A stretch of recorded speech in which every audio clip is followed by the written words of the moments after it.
بسم اللہ الرحمن الرحیم۔ السلام علیکم، میں ہوں گلفام چودھری، آپ دیکھ رہے ہیں میرا فیس بک پیج اور یوٹیوب چینل۔ آج کی ویڈیو میں ہم بات کریں گے عمران خان نے کون سی دو بڑی غلطیوں کا اعتراف کر لیا ہے، اور اس کے بعد ہم بات کریں گے امپورٹڈ حکومت کہاں کہاں تحقیقات شروع کروا چکی ہے اور ایف آئی اے نے کیا ریئیکشن کیا ہے۔ تو سب سے پہلے ہم بات کریں گے عمران خان نے صحافیوں کو بلایا، ان سے ملاقات کی، ان سے میٹنگ کی اور ان کو کافی ساری چیزیں ڈسکس کی، ان کو بتایا، کچھ دل کی باتیں بتائیں۔ انہوں نے کہا کہ مجھ سے اپنے دور اقتدار میں یعنی ان 3 سال 7 ماہ کے اندر 2 بڑی غلطیاں ہوئیں۔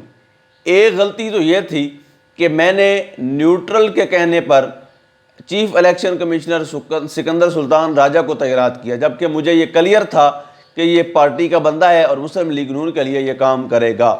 لیکن انہوں نے کہا چونکہ مجھے کہا گیا تھا کہ یہ نیوٹرل رہے گا، تو میں نے ان کے بیہاف پر ان کی بات کو ایکسیپٹ کرتے ہوئے، ان کی بات پر بلیو کرتے ہوئے میں نے اس چیز کو ایکسیپٹ کیا کہ شاید یہ کہہ رہے ہیں تو وہ نیوٹرل رہ کر ہی بات کرے گا، نیوٹرل رہ کر ہی کام کرے گا۔ لیکن مسلسل 5 سے 6 فیصلے مسلسل اس نے پی ٹی آئی کے خلاف جب دیے، تب خان صاحب کو سمجھ میں آئی کہ ہو کیا رہا ہے۔ پھر انہوں نے سپریم کورٹ میں، سپریم جوڈیشل کونسل میں بھی اس کو چیلنج کیا، ان فیصلوں کو، ان کو بتایا کہ یہ بطور پارٹی کارکن کام کر رہا ہے اور مسلسل پاکستان تحریک انصاف کو یہ دیوار کے ساتھ لگانے کی کوشش کر رہا ہے۔ تب انہیں سمجھ میں آئی۔ اب دوسری غلطی کون سی تھی؟ خان صاحب نے کہا کہ وہ ابھی میں نہیں بتاؤں گا، چلیں وہ آپ کو میں بتا دیتا ہوں۔ دوسری غلطی نیوٹرل ایکسٹینشن کو مزید زندگی دینا تھی۔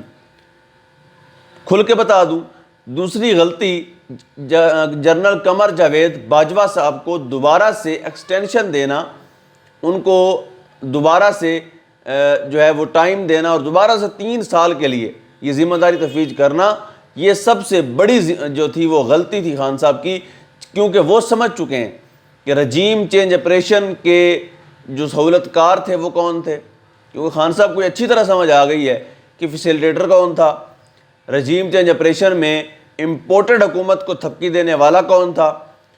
ان کو سمجھ آ گئی ہے کہ اس پورے رجیم چینج آپریشن میں کون تھا جو پارلیمنٹ کے باہر پولیس کی گاڑیاں بھی بھیجتا رہا، وہ کون تھا جس نے یہ ساری کارروائی کروائی اور خود نیوٹرل رہا۔ یعنی ان کو ساری چیزوں کی سمجھ آ گئی ہے، اور لیڈر ہوتا بھی وہی ہے جو اپنی غلطیوں کا کھل کر اعتراف کرے۔ انہوں نے اپنی غلطی کا اعتراف بھی کیا، انہوں نے کہا کہ مجھ سے بلا شبہ یہ بہت بڑی غلطی ہوئی ہے۔ دوسری غلطی انہوں نے ابھی بتائی نہیں، لیکن میں نے بھی آپ کو بتا دی ہے، یقیناً یہ ان کی سب سے بڑی غلطی تھی۔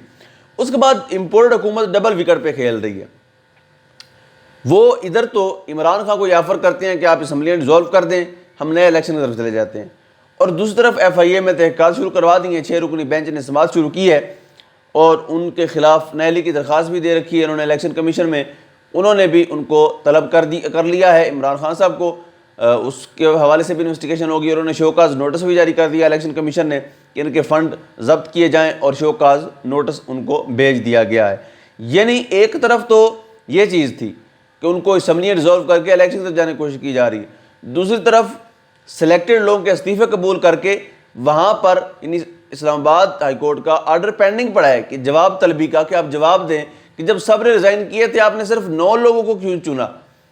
اور دلچسپ بات یہ کہ ان 9 لوگوں کو چنا جہاں پر P T I come margin سے جیتی تھی۔ یعنی یہ کرنا کیا چاہ رہے ہیں یہ ہمارے سامنے آ چکا ہے، ایکسپوز ہو چکے ہیں یہ الیکشن کمیشن سمیت باقی سارے امپورٹڈ حکومت والے بھی۔ تو انہوں نے جواب طلبی ابھی جمع کروانے سے پہلے ہی الیکشن کی ڈیٹ کا اناؤنس کر دیا کہ جی 25 ستمبر کو میں الیکشن لڑ رہا ہوں، اور خان صاحب نے بھی 9 کی 9 نشستوں پر اکیلے الیکشن لڑنے کا اعلان کر دیا۔ تو یعنی حکومت ایک طرف ان کو آفر کر رہی ہے، دوسری طرف ان کے خلاف کارروائیاں بھی کر رہی ہے۔ اس پر عمران خان صاحب نے ریئیکشن دیتے ہوئے انہوں نے یہ کہا کہ اب نہیں چلے گا، اب میں ایسے نہیں چلنے دوں گا، اب میں 48 گھنٹے کا ٹائم دے رہا ہوں، 48 گھنٹے کے اندر اسلام آباد میں بہت بڑا جلسہ کروں گا، اور اس جلسے میں 1 ماہ کا ٹائم دے رہا ہوں۔ اگر 1 ماہ کے اندر آپ عام انتخابات کا اعلان کر دیں، اسمبلیاں ڈیزولو کر دیں، سکندر سلطان راجہ کو آپ گھر بھیج دیں، اس کی جگہ کوئی ایماندار، کوئی دیانتدار کوئی بندہ اس کو یہ مسئلہ سونپ دیں، تو میں الیکشن میں جانے کے لیے تیار ہوں۔ اب دیکھتے ہیں کہ یہ امپورٹڈ حکومت کھل کر خان صاحب کی طرف بڑھتی ہے یا اسی طرح چور دروازے سے۔ اور سب سے بڑا سوال ہے کہ ام حریم کیا چاہتی ہے۔ ام حریم کی چاہت بھی ضروری ہے، پنجاب کے اندر، پختونخوا کے اندر کہیں ایسا تو نہیں کہ وہ ان کی اسمبلی ڈیزالو کروا کے ان کا زور توڑوا کے دوبارہ وفاق کے ذریعے ان سے بدماشی کرنا چاہتے ہوں؟ یہ بھی پاسبل ہے، لیکن اس بار خان صاحب بھی کچی گوٹیاں نہیں کھیلنے والے، اس بار وہ بھی سوچ سمجھ کر میدان میں اتریں گے۔ اب تک کے لیے اتنا ہی، اپنا خیال رکھیے گا اور اپنے اس چینل کا بھی۔ اللہ حافظ۔